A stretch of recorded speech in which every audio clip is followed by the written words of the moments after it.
Caucasians hunger for violence extravaganza! Tonight, we're gonna watch the Vault Hunter take on the Ravenous Wattle Gobbler!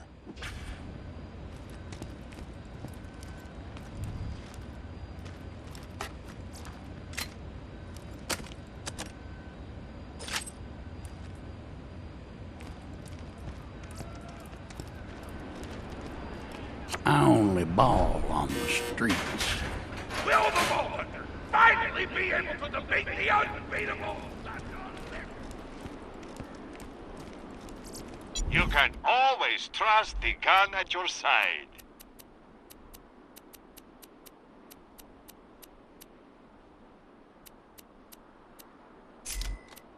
I'm always happy to take your money.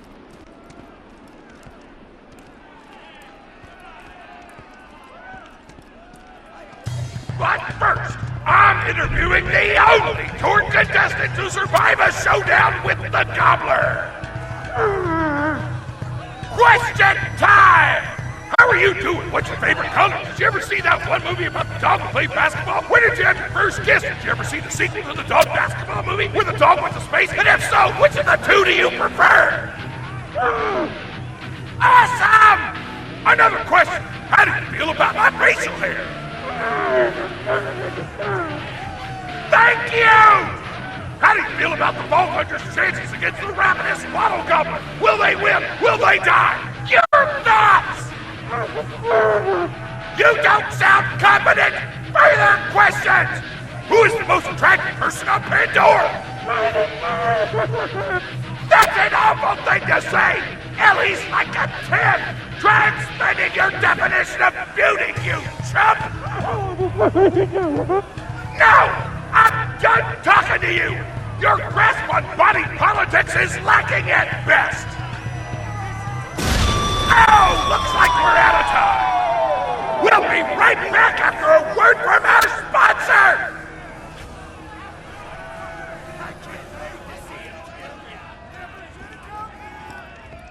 Hey! Get over here so I can whisper some things to you in secret!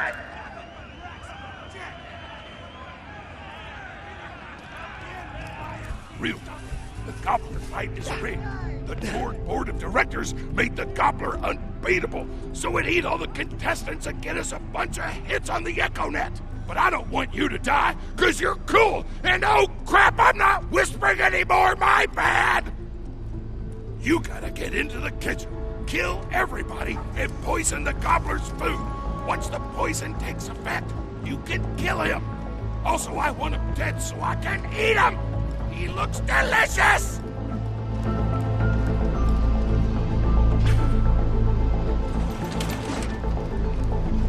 And we're back! The Vault Hunter's in the kitchen, but today there's a new item on the menu. Murder! Vault Hunter, kill the chef! Take this!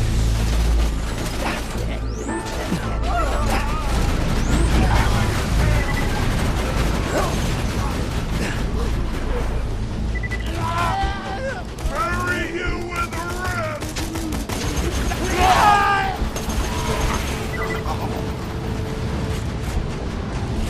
I'll survive! You won't! Oh, nuts! Oh, split my Jack Smith here, president of the Torg Corporation. You do well to ignore Torg's instructions if you wish to stay alive. With the chef's dead, we can prepare our own meal for the Gobbler!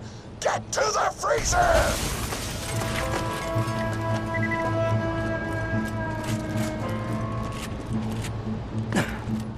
Damn, that door's locked! Let me activate my remote lockpicking program! Lockpick! Look into my eyes when I stare at you, not the cakes we were We going do not to bake! allow contestants in the meat locker. Leave at once. We gotta choose some meat for the Gobbler's meal. Tug on the tastiest looking scat You corpses. fellas meet the missus? This is totally gonna get me Oh, one fired, bogey. and I Thanks, don't honey. care.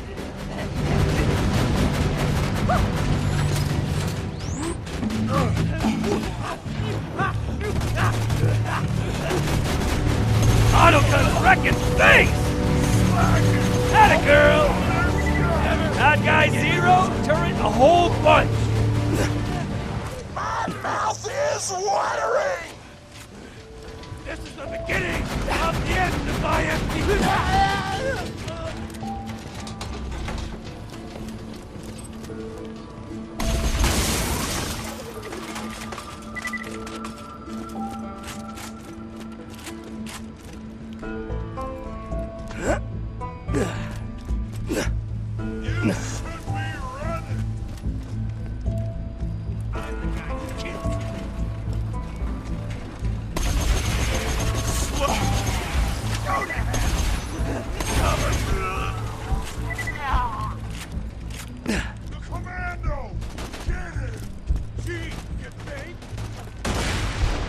I don't know what you're planning, but I don't like it. Tributes, get the Vault Hunter out of my kitchen! Incoming badass! Nothing like a turret kill! Hot diggity! Those dudes didn't stand a chance! You almost feel bad for them, 4-1 then for you the start turret. laughing because you were technically acting in self-defense, so screw them! Violence doesn't solve anything except for all the things it does! Now to grind up the meat, get to the kitchen! Torg, as president, I demand to know why the hell the Vault Hunter is running around backstage. Just trying to mix things up. Your job is not to mix things up. Your job is to flex your muscles and do air guitar solos, idiot. Words can hurt!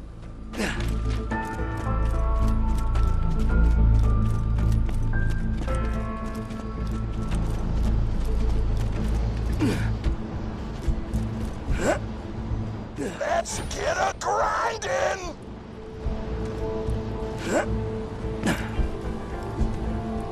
Grind, grinder!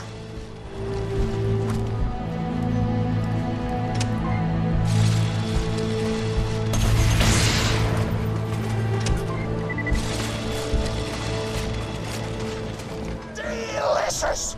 We're nearly done preparing the Gobbler's meal! With the meat prepared, we only need one more ingredient.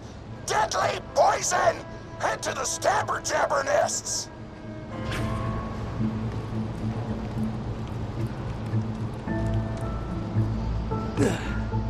I ran out of explosives, so I'm actually going to open this door remotely without blowing it up!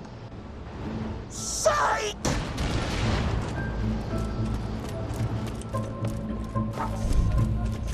You know you're following an idiot, yes? Torg created his explosive gun tech, then sold it to us for $12 and a high five. We kept him on purely for PR reasons. But you both outlived your usefulness. Tribute, kill.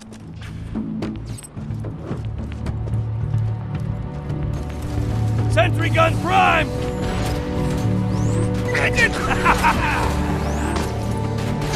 Auto guns chewing them up! When God closes a door, I blow it the f up! Hey, make sure to get a slag whipping on the way.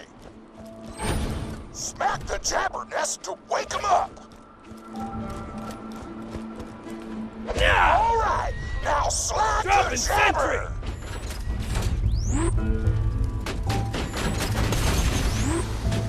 You gotta slag the jabbers before you kill them. Yeah! Stash the What is slag that? gun for you nearby. Score Don't one forget bogey! to slag them before you back them. Rhyme scheme.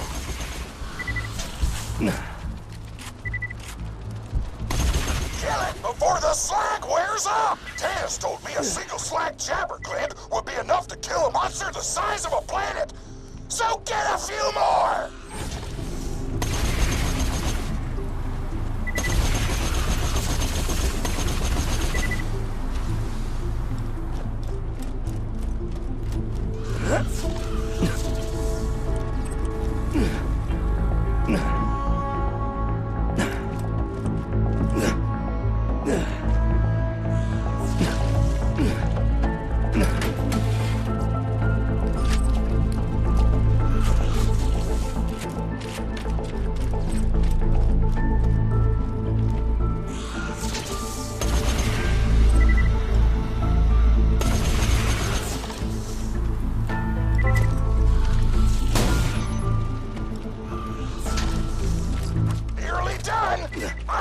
meals. Taste the gobbler now.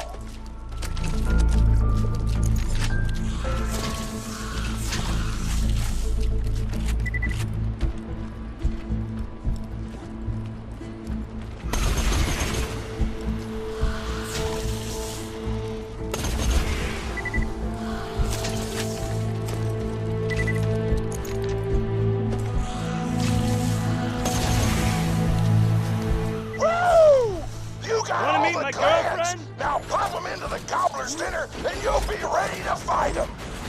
Another sentry You kill! insist on being a moron, Torg. This is why you lost a controlling share of your own company. I knew I should have killed you when I had the chance.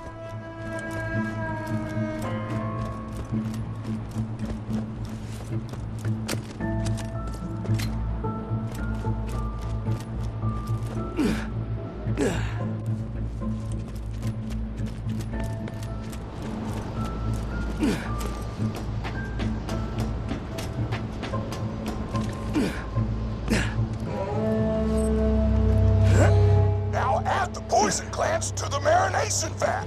Hit that button to marinate the out of that meal.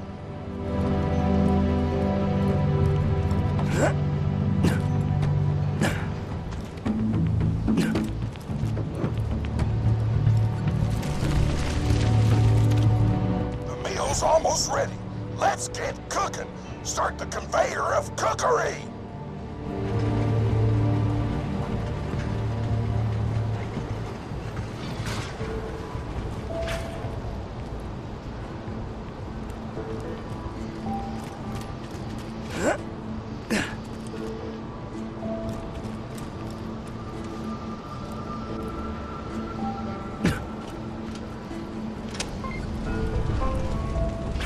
That's it. You've gone off script one too many times, Torg. Today's meal is canceled. Chefs, shut down that oven. We can't stop now. Protect the oven. I swear by my abdominal muscles, I will eat the Ravenous Wattle Gobbler. Another kill! Meal be ready! Throw some brine! You should be Don't let the chefs near the oven, or they'll switch it on. Jetty!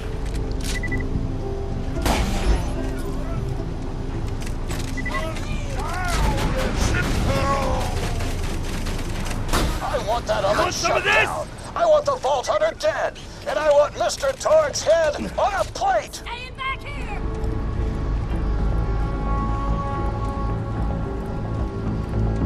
You can still run! Leave Chefs me want to shut off alone! the oven.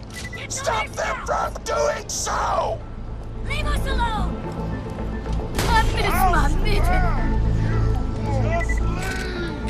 Look at all Hey! Oven! Tommy! Kill the Christ! hell is that? Kung Fu!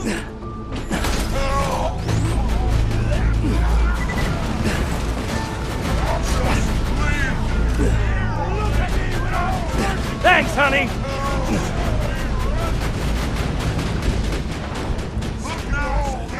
Food's done! Go get it!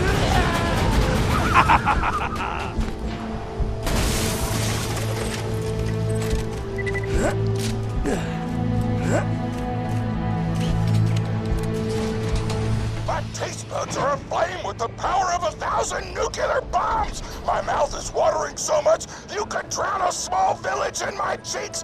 The taste apocalypse is upon us!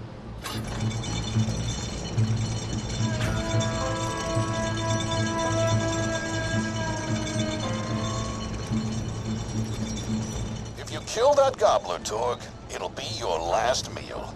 The board of directors and I can guarantee that. Mutilated organs into the receptacle below. I'll patch you up whenever you need it.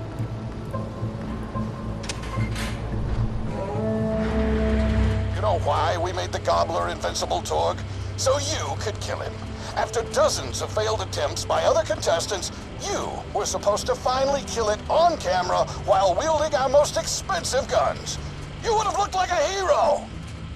Why be a hero when you can eat one? You are the dumbest person in the world. I paid several other contestants to kill you if the Gobbler can't, Vault Hunter. You and Torg will pay for your idiocy. Here comes the Ravenous Wattle Gobbler! We've replaced this creature's normal food with poison! Let's see if he notices! He took the bait!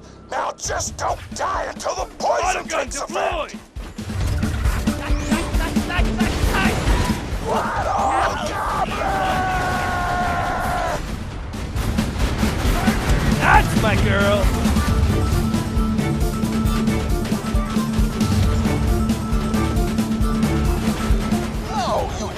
Merc, don't shoot the Gobbler, shoot the Vault Hunter! The poison's working! It's working! Autogun's doing The them up! Gobbler is killable! Let the taste apocalypse begin! How about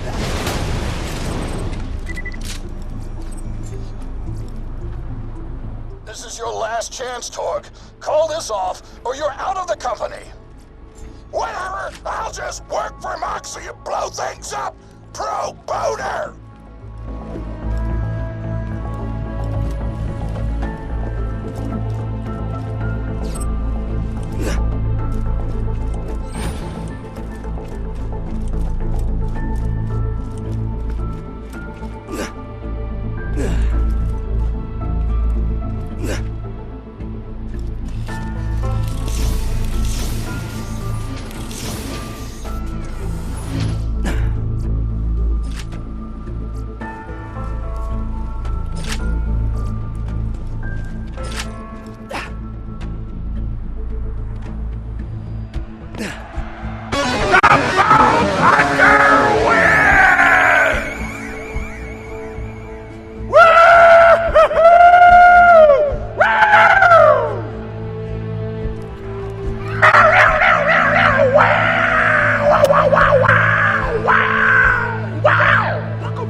Today, I'm thankful for big-ass monsters and the mercenaries who explode them. It almost brings a tear to your eye, but you hold back because you don't want to look like a wuss, but that's okay because real badasses cry too. Oh, my grandma's a pretty big fan of yours. Could you go say hi to her?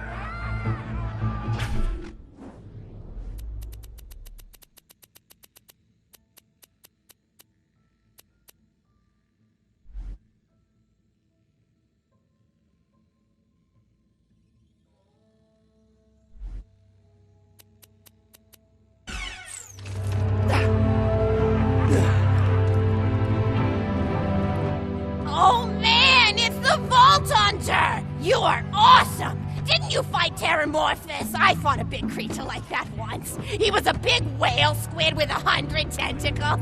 You ever thought anything with tentacles? Oh, of course you have. Terramorphous had tentacles, how silly of me. Now, where was I? I am so sorry. All right, the whale creature. His name was Blowhole the Apocalypse. I called him the Apocalypse for short. And he attacked my hometown of Tsunami's Edge when I was but a little girl. You ever been to Tsunami's Edge? Great town, nice beaches, great food, and the cost of living is just so low. Even being a single grandmother and working part-time at a scat meat processing factory, I was still able to provide for little Mr. Torg. We may not have been able to afford the finer things in life, like food, but we got by. After all, Mr. Torg and I didn't have anything but one another after that horrible gas leak blew up the iridium mine, killing my son and his lovely wife. From that day onward, my little Mr. Torg vowed to conquer explosions themselves in an effort to avenge his fallen parents, and... Ah, man, I forgot what I was talking about. Where was... Oh, right! The Blowhole the Apocalypse! So anyway, I was wrestling Blowhole to the ground, and I had my bicep curled around his blueberry throat. Blueberry? Sorry, I meant to say blubbery. I've got blueberries on the brain, I guess. I grow them in my backyard. Mr. Torg helped me plant them. Thanks again for that, grandson. I love you, Grandma! Anyway, I have my bicep around his blubbery throat, and Mr. Torg starts crying because he really likes whale squids and he doesn't want to see me hurt one. They are the princes of the ocean! So I let the whale go after giving it a punch in the eyeball so he'll remember me, and it swam away into the ocean. And then I had Mr. Torg drive me to the ice cream parlor. He got me Rocky Road, because Rocky Road's my favorite. I'm extremely partial to the way the marshmallows act like little landmines of flavor amidst the battleground of chocolate. What's your favorite flavor of ice cream? Is it pistachio? I bet it's pistachio. Oh, that reminds me! You'll never guess who I saw today! Pistachio the Amazing! He's a magician who studied under Crazy Earl, so he's got that weird mustache, you know, but I saw him make a rack hive disappear. A whole rack hive! I said to Mr. Torg, Mr. Torg, wasn't that amazing? And he said, yes, it was, Grandma. Didn't you say that high five? You remember saying that? I remember, Grandma! And we stood in line afterward and got his autograph, and I thought I had it somewhere around here, but it's probably in the attic. I really ought to go up there and clean it out one of these days. I have so many little keepsakes up there. You're paying attention, right? Say, what's my favorite flavor of ice cream?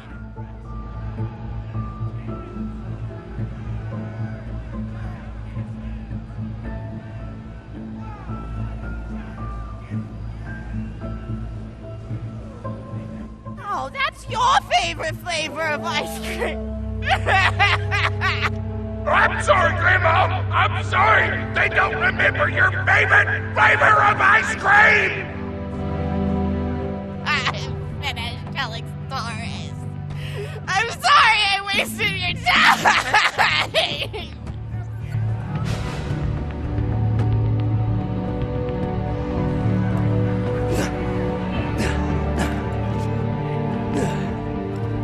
Hey, class! My grandma, pretty big fan of yours. Could you go say hi to her? Oh man, it's the Vault Hunter! You are awesome! Didn't you fight Terramorphous? I fought a big creature like that once. He was a big whale squid with 100 tentacles. You ever thought anything with tentacles? Oh, of course you have. Terramorphous had tentacles, how silly of me. Now, where was I? I am so sorry. All right, the whale creature. His name was Blowhole the Apocalypse. I called him the Apocalypse for short. And he attacked my hometown of Tsunami's Edge when I was but a little girl. You ever been to Tsunami's Edge? Great town, nice beaches, great food, and the cost of living is just so low. Even being a single grandmother and working part-time at a scat meat processing factory, I was still able to provide for little Mr. Torg. We may not have been able to afford the finer things in life, like food, but we got by.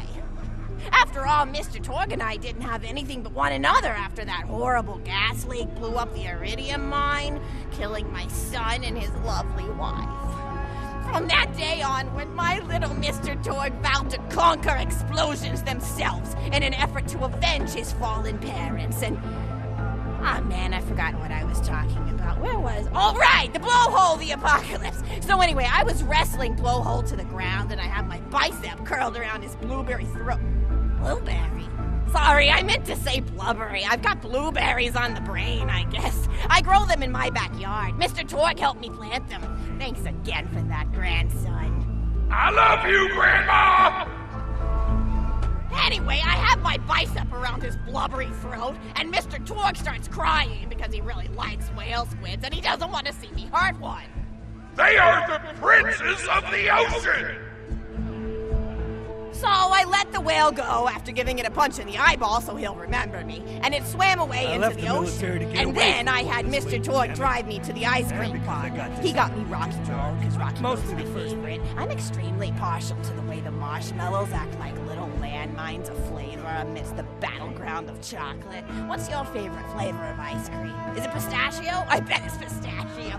Oh, that reminds me! You'll never guess who I saw today! Pistachio the Amazing! He's a magician who studied under Crazy Earl, so he's got that weird mustache, you know, but I saw him make a rack hive disappear. A whole rack hive! I said to Mr. Torg, Mr. Torg, wasn't that amazing? And he said, yes, it was, Grandma. Didn't you say that high five? You remember saying that? I remember, Grandma. And we stood in line afterward and got his autograph, and I thought I had it somewhere around here, but it's probably in the attic. I really ought to go up there and clean it out one of these days. I have so many little keepsakes up there. You're paying attention, right? Say, what's my favorite flavor of ice cream? Oh, so you are listening. How wonderful. You're an even better listener than my old pet rack, Beasto. Beasto was such a sweetie. You ever had a pet rack? If you can tame them, they are the sweetest pet you'll ever have. He used to just sit on my shoulder and bite chunks of flesh out of my neck to pass the time. I still remember the way he used to tweet. He went, tweet, tweet. It was so cute. I had a conversation with him once. I said, Mr. Beasto. He liked being called Mr. Beasto. It made him feel like an aristocrat. I said, Mr. Beasto, you're looking very cute today. And he said, oh, thank you, that's so nice. Or he tweeted in a way that made me know that's how he felt. And then he lowered his little head like he was taking a bow. It was adorable. Beasto was my third pet rack. First I had Woody. He got hit by a train. Then I had Anita. She got shot up trying to take vengeance on the train that killed Woody. And then I found Beasto making little poops on the windmill outside our house. After Mr. Torg and I wrestled her to the ground, I did a flying pile driver off a nearby tower tree, got him straight in the spine and brought him down. We brought him in and fed him some skag steaks until he decided he loved us. I still miss Beasto sometimes. He just died of old age. Racks don't live much longer than a few years, but I treasured the time we had together. Oh, poor Mr. Torg. When Beasto died, he cried for a week. The kids made fun of him at school, but I told him not to pay them any mind. Being in touch with your emotions is not a character flaw! That's right, High Five. Is something wrong? You look confused, Vault Hunter. Oh, you probably haven't heard anyone call Mr. Torg High Five before. The world may know him as Mr. Torg, but the Flexingtons always refer to him using his middle name. It's a Flexington family tradition, after all, to use your grandfather or grandmother's name as your own middle name. And my husband, High Five Flexington, God rest his soul, was the best grandfather Mr. Torg could have asked for before he passed. He taught Mr. Torg dang near everything he knew about firearms. Without High Five's teachings, I don't think the Torg Corporation would exist at all. Gosh, I still remember the first gun Mr. Torg tried to make after his parents died. A Jacobs shotgun with a stick of dynamite attached to the barrel. Torg nearly blew his face off, but he got up, dusted his mustache off, and swore that by the time he reached the age of 11, he would make a gun that fired explosions without killing the operator. And by golly, he did! It took a couple of dozen prototypes before he got the right combination of gun parts and explosives right, but once he did, woo-wee! I'll never forget the plume of smoke that used to be in my neighbor's homestead. They were jerks, though, so it's okay. Gosh, I've been talking your ear off for some time, haven't I? It's so kind of you to listen for this long. I've taken up too much of your time already. Please, don't feel like you have to stick around any longer. As a matter of fact, take this for giving this old woman some company. Woo!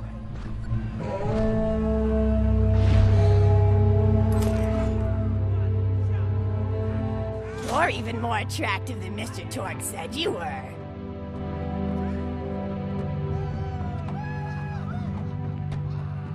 I've got another story for you, but I'd like to tell it to all of your friends at once. An old lady like me has to save her voice, you know. Oh, you still want to talk with me? How incredibly sweet of you. Say, you'll never guess who I saw today. Captain Scarlet. She was robbing my retirement home with a few other brigands, and I recognized her from her wanted poster, and I said, oh, hey, you fought the Vault Hunter, didn't you? And she bowed all elegantly and said something like, indeed I did, madam, and said that you were really good at fighting, and that you beat her fair and square. She didn't seem to harbor much of a grudge about it. Nice girl. You should think about meeting up with her again if you're not shacked up with anybody, you know? I mean, of course, you probably are. Gorgeous hunk of a Vault Hunter like you. I bet you're beating away suitors left and right. Look, you're blushing. Oh, I could just eat you up. Mr. Torg was so scared of trying to get a date for such a long time. He used to go to parties in high school and just stand in the back without talking to anybody. I am an introvert! I tried to tell him, I said, don't worry about chasing love. If you chase your dreams, then love will follow. See, that's the thing people don't get. You watch Echo films and they're just awful. They teach you that the only way to be with someone is just to pursue them over and over until they decide they like you. In reality, you know when you like someone almost immediately. You can't really convince somebody to fall in love with you. You just look like a stalker. But if you do things that you're interested in, like making guns that explode or killing mercenaries, then people will see that confidence and skill you have and they'll be attracted to it. There's always a fine line between that kind of confidence and narcissism, you know? There's nothing worse than somebody who wants to be famous. I remember when Mr. Torg first sold his weapons tech to that board of directors, he was pretty egocentric for a while. Taking pictures of himself and posting them to the EchoNet all the time. Trying to hobnob with every celebrity that used his weapons. He came back home one day with a supermodel under each arm, and I said, Mr. Torg, what are you doing? You've lost sight of who you are. It's been weeks since you actually created a new gun, I said. And it was true.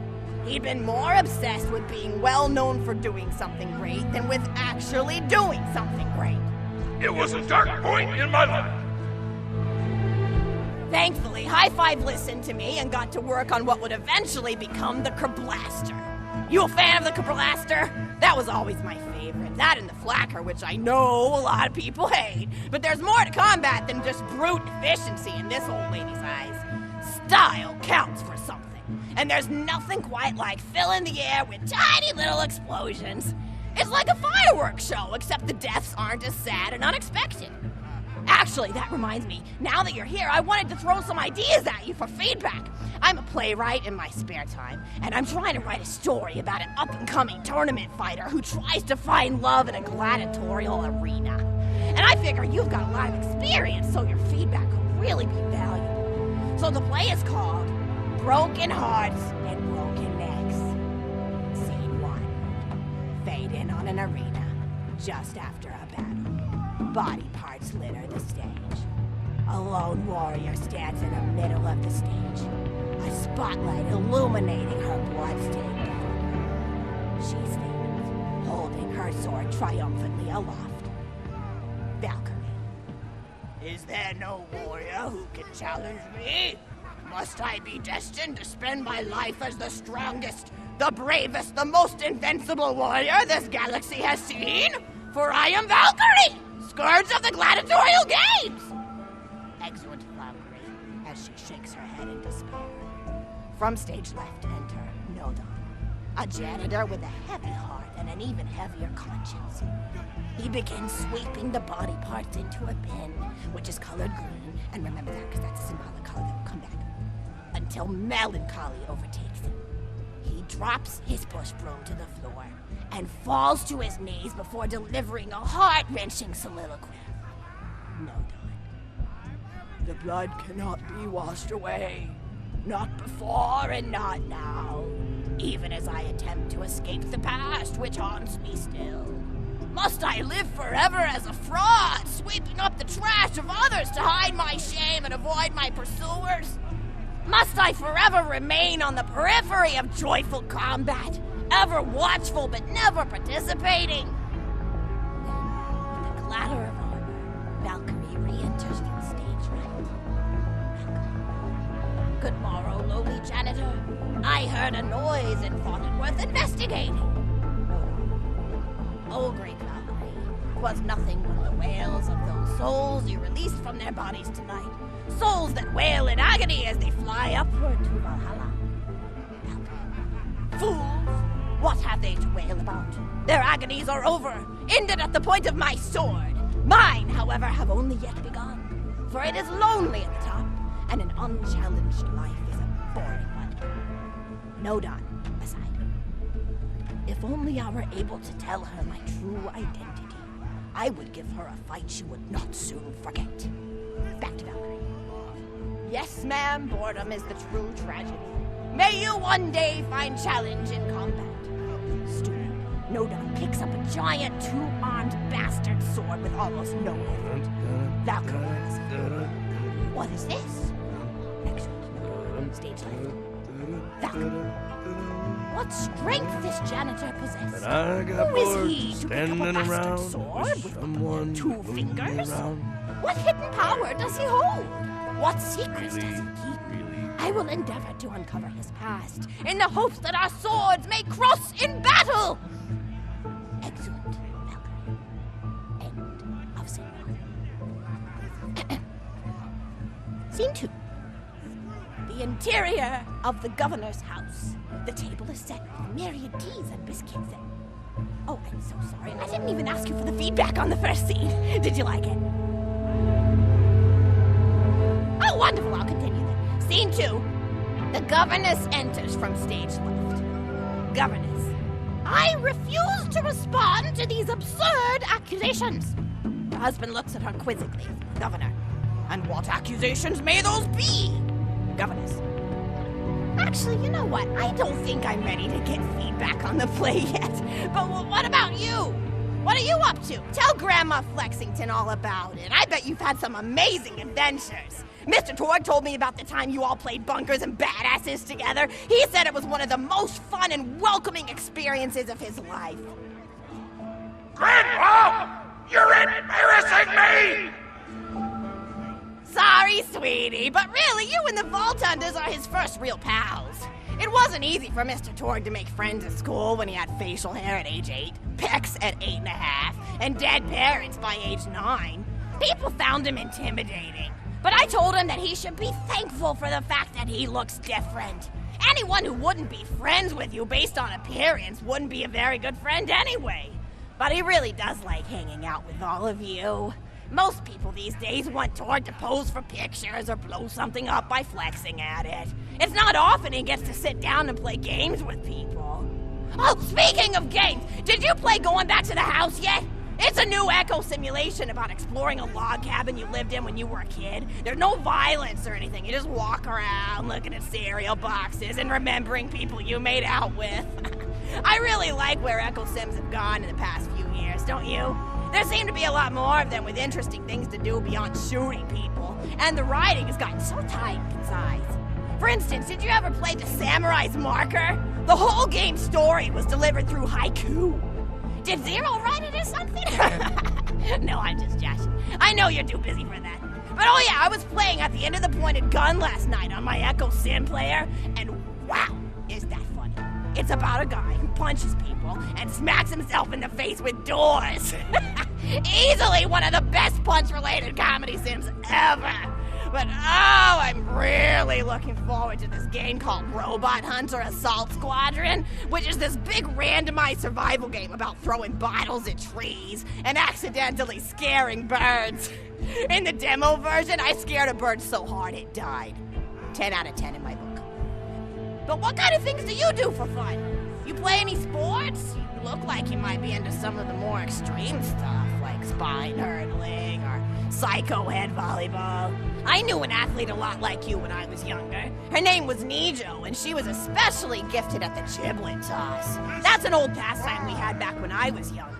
Idea was you'd punch a convict, and then see how far you could make their viscera fly across a big field. You got points based on distance and the size of the viscera. She won the final round of the giblet toss championship by getting a left eyeball to cross the 300-meter mark.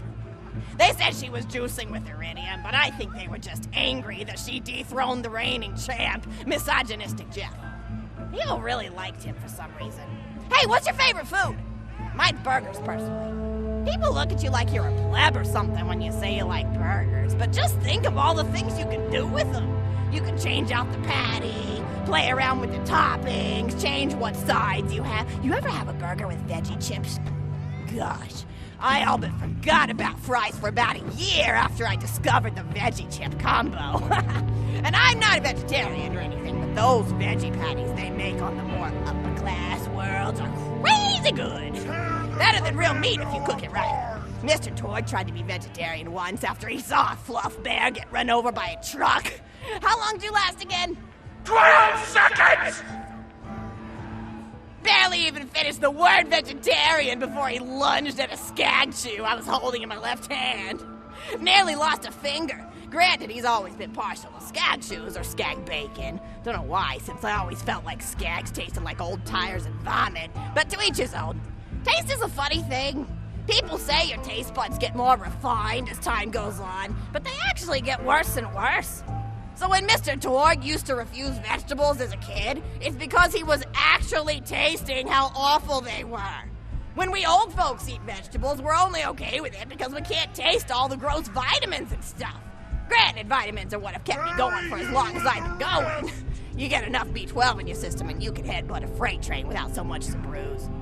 That reminds me, I need to get my pills ready for the rest of the week. I have one of those little metal containers split into different sections for each day. It's really helpful. And the sides are sharp enough that I can use it to ward off burglars if I need to. What else do I have to do this week? Probably head to the bazaar, pick up some frozen spider and flanks.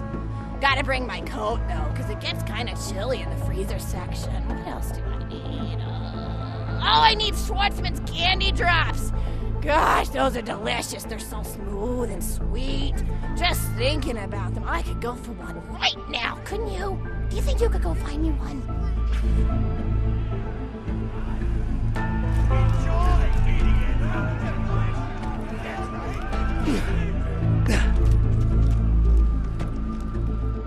Just leave me alone. You can still run.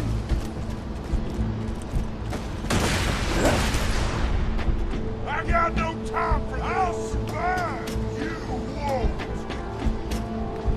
You fellas meet the missus? Autogun's wrecking face! Butter!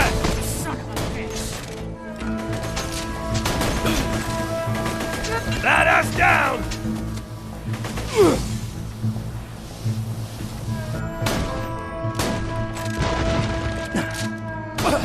Throwing explosives! And the crowd goes wild!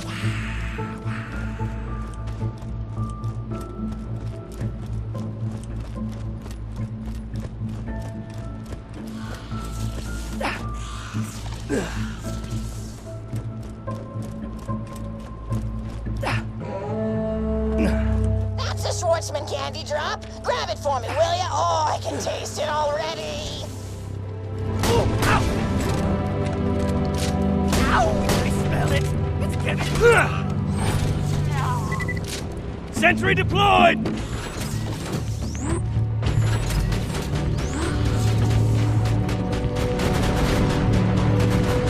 That felt good! Oh, wonderful! Bring it back here and I'll finish my story.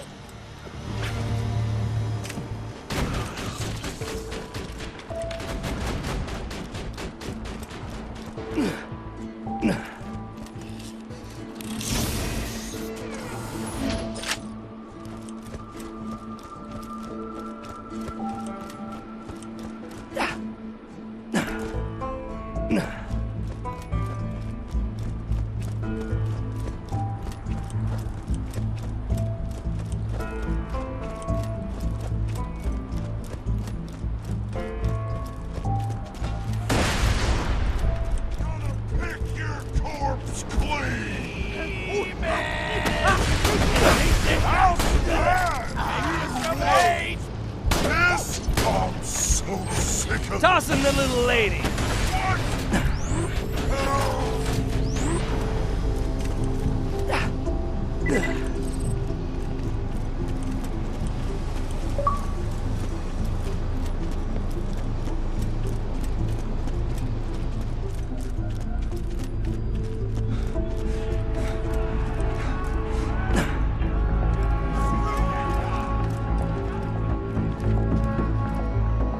Thank you so much! I'll eat this later while sitting by the fireplace telling Mr. Torg stories of days gone by. There's just nothing like a good roaring fireplace, is there? Something healing and safe. Maybe that's why our family likes explosions so much. They're basically just big fireplaces. Every explosion feels just like coming home. Oh, maybe that'd be a good slogan for the Torg Corporation. Don't you think? High five? Ah! don't be silly. It's a wonderful slogan and you know it. I used to come up with slogans for a living when I was in my teens. I came up with the jingle for Professor Gunsight's Can't Miss Scopes. How'd it go again? Oh yeah! If you try to shoot but you miss a lot, then give Professor Gunsight Scopes a shot. Ha! And then they played a gunshot sound effect and someone going, ah! It was cute. But gosh, I've been talking for a while now, haven't I? Thanks for bringing your friends to listen to an old woman ramble for a while. I can't tell you how great it is to have somebody new to talk to, especially a vault hunter. Oh, and one more thing. No, actually, that could probably wait. Just something about vaults and the end of the universe. Anyway, here. I always spoil my friends, just like I spoiled my grandson. Now that's amazing. Enjoy it!